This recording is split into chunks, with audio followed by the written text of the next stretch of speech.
Now let's cut across to that exclusive conversation आप with Amit चिंता Shah. मत करिए, आपके खिलाफ बंगाल के ही भारतीय जनता पार्टी के कार्यकर्ता लड़ेंगे, वो ही आपको हराएंगे और अगला मुख्यमंत्री भी भारतीय जनता पार्टी का बंगाल की ही मिट्टी से मिलेगा। एक सैलाब सा आ रखा है सर, भाजपा में इतने सारे लोग आ रहे हैं, सुनने में आ रहा है कि शुभेंदु अधिकारी भी ज्वाइन करने वाले हैं। तो ममता बनर्जी का कहना है कि भाजपा जो है पैसे का इस्तेमाल कर रही है। नहीं, देखिए, सबका मोह भंग हुआ है, स्वप्न भंग हुआ है। माँ मिट्टी और मानुष का नारा लेकर जो निकले थे, उन्होंने तुष्टीकरण टोलबाजी का नजारा देखा है। कहीं पर भी विकास नहीं हुआ, कहीं पर सोनार बांग्ला की दिशा में जाता हुआ बंगाल नहीं दिखता है। सब लोग निराश हो चुके हैं। इतना भय होने के बावजूद भी लोग भारतीय जनता पार्टी ज्वाइन कर रहे हैं। इसका मतलब ही यह है कि इनके लिए अब सहन करने की सारी सीमाएं टूट गई है। भाजपा के लिए लक्ष्य क्या होगा बंगाल में सर? हमने तो रखा ही है 200 पार, और पूर्ण बहुमत के साथ, बड़े बहुमत के साथ हम यहाँ पर सरकार बनाने जा रहे हैं।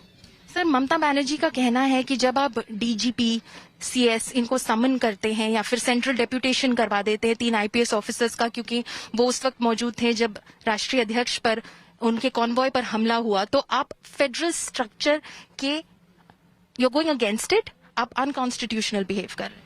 मैं इतना ही पूछना चाहता हूं ममता दीदी को, उन पर किसी भाजपा शासित राज्य पे हमला हुआ तो वो क्या करती? लॉ एंड ऑर्डर स्टेट की जिम्मेदारी है। हमने कोई एंक्रोचमेंट नहीं किया है। भारतीय जनता पार्टी की केंद्र की सरकार संवैधानिक दायरे में ही अपना काम कर रही है। मगर कोई राज्य में ऐसा कैसे हो सकता है कि राष्ट्रीय पार्टी के अध्यक्ष और पार्टी इन पावर के अध्यक्ष जब दौरे पे हो, आप उसकी सुरक्षा सुनिश्चित न करो? क्या आप इससे भय फैलाना चाहती हैं? मैं इतना ही कहना चाहता हूं, भारतीय जनता पार्टी के कार्यकर्ता डरेंगे नहीं। 300 से ज्यादा कार्यकर्ता हमारे मारे गए हैं, मगर आज भी हम मैदान में डटे हैं और डटे रहेंगे जब तक हमारा सोनार बांग्ला का लक्ष्य पूरा नहीं होता। ये सिक्योरिटी लैब्स क्या आप मानते हैं सर कि डिलिबरेट है एक तरह से? मैंने ऐसा नहीं कहा। जब वो लोग कल गए थे वीडियो कॉन्फ्रेंस से डीजीपी और चीफ सेक्रेटरी, होम सेक्रेटरी के सामने, और उन्होंने चर्चा करी, रिपोर्ट आएगी मेरे पास, तब मैं देखूंगा इसको। सर, भाजपा का जो एक प्रतिनिधि दल है वो इलेक्शन कमीशन के पास भी कहा कि सेंट्रल फोर्सेस का डिप्लॉयमेंट हो जाना चाहिए, यहां तक कि मॉडल कोड भी जल्द से जल्द under section 15 of the representation of people's act लागू हो जाना चाहिए, ऑलमोस्ट 6 महीने पहले इलेक्शन से। क्या इसके ऊपर आपका क्या कहना है? इसमें मेरी कोई टिप्पणी नहीं होती है। भाजपा कार्यकर्ता का एक मत है यहाँ की परिस्थिति को देकर। यहाँ की परिस्थिति जिस प्रकार की है, उसमें यहाँ के यूनिट को लगता है कि फ्री एंड फेयर इलेक्शन करना है तो जनमत बनाने के समय से ही कोड ऑफ कंडक्ट होना चाहिए। इस पर निर्णय इलेक्शन कमीशन ने करना है। पर लॉ एंड ऑर्डर की सिचुएशन पर आपको क्या कहना है सर, बतौर गृह मंत्री?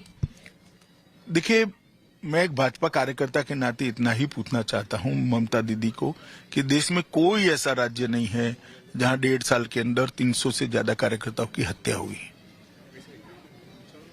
और हर हत्या में क्या हुआ, इसका एक व्हाइट पेपर वो बंगाल की जनता के सामने रखे। कितनों में अरेस्ट हुई, कितने में चालान फाइल किए गए, कितनों को सजा दिलाई गई। तो बंगाल की जनता को सारी चीजें मालूम पड़ जाएगी, और परिणाम आएगा तब ममता दीदी को भी मालूम पड़ जाएगी कि बंगाल की जनता हिंसा पसंद नहीं करती। ममता दीदी, तृणमूल की तरफ से कहा जा रहा है कि ममता दीदी शायद जनवरी महीने से 600 रैलियां कर दे, पूरी तरह से सड़क पर उतर जाएगी, जो कि उनका यूएसपी रहा है इससे पहले भी। तो भाजपा इसे किस तरह से देखती है? नहीं, अच्छी बात है, हम तो स्वागत करते हैं। सभी दलों ने अपना विचार चुनाव में जनता के सामने रखना चाहिए। हम भी हमारा विचार रखेंगे। वो भी इतना है कि हमारी रैली होने दे बस। उनकी रैली तो हो जाएगी क्योंकि वो पावर में है, मगर दूसरी पार्टियों की रैलियां जब होती है तो ना परमिशन मिलती है, ना हेलीकॉप्टर उतरने की परमिशन मिलती है, ना भीड़ को आने की परमिशन मिलती है। गांवों में रोक दिया जाता है, रोड पर रोक लिया जाता है। तो ममता दीदी अपनी रैली करे, मगर दूसरों को भी करने दें। एक ममता दीदी और इस लोकेशन को जोड़ते हुए सवाल है सर कि आप एक किसान के घर में भोजन कर रहे थे इस वक्त। ममता दीदी जो पावर में आई 2011 में, एक किसानों की नेत्री के तौर पर आई, नंदीग्राम और शिंगूर के बलबूते पर आई, तो आप लगता है वो इमेज, वो परसेप्शन आप ब्रेक कर पाएंगे? देखिए, यहाँ पर प्रधानमंत्री आवास योजना का घर तो दिखाई पड़ता है, मगर प्रधानमंत्री ने भेजा हुआ 6,000 रुपया इनको नहीं मिलता है, क्योंकि ममता दीदी रोककर बैठ गई। उनको भय है 6,000 रुपया इनको घर पहुंच गया तो मोदी जी की लोकप्रियता बढ़ जाएगी। भाई आपके नाम से भेज दो, मगर ये किसानों को जो मोदी जी सहायता भेजते हैं वो सहायता तो उनको मिलने दो।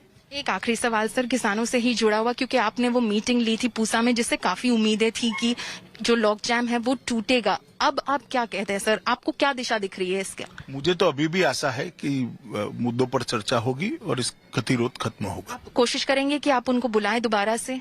जरूर, कल प्रधानमंत्री जी ने स्वयं कह दिया है, अब इससे बड़ी क्या बात हो सकती है। अगर वो नहीं आए तो क्या होगा सर? मैं नहीं मानता, वो आएंगे और बातचीत भी होगी। शुक्रिया हमसे बातचीत करने के लिए। So that of course was the home minister, गृह मंत्री अमित शाह, जो आज तक से एक्सक्लूसिवली बात कर रहे थे। उन्होंने किसानों के बारे में बताया, कृषि कानूनों के बारे में बताया और इस बारे में भी बताया कि पश्चिम बंगाल में भाजपा किस तरह से अपने आप को तैयार कर रही है ममता सरकार को मुंह तोड़ जवाब देने के लिए। कैमरामैन संजय समीर के साथ पौलमी साहा, मिदनापुर से आज तक के लिए। Hello everyone, this is Rahul Kamal here. Hope you enjoyed this video. For the latest news and analysis, like and subscribe the India Today YouTube channel and don't forget to press the bell icon to stay updated.